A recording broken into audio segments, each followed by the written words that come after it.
இன்னும் நான் பொறுமையா இருந்தா எனக்கு தான் கெட்ட பேரு.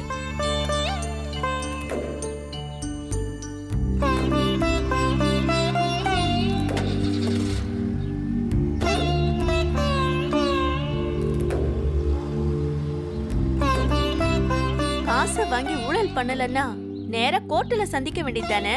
எதுக்கு என்ன வந்து மிரட்டணும்? ச்சே.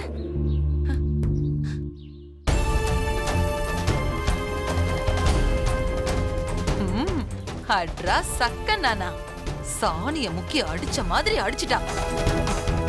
இந்நேரம் பேச்சியம்மாவுக்கு இதயமே நின்னு இருக்கும்.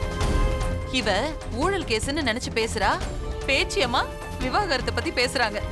கடவுள் இப்போ ஏன் பக்கம். ஆனா மாமியாரும் மருமகளும் சந்திச்சும் குட்டு வெளியில வராம இருக்குன்னா, அப்பா முருகா நீ என்ன காப்பாத்திட்ட. ஐயோ நன்றி சாமி.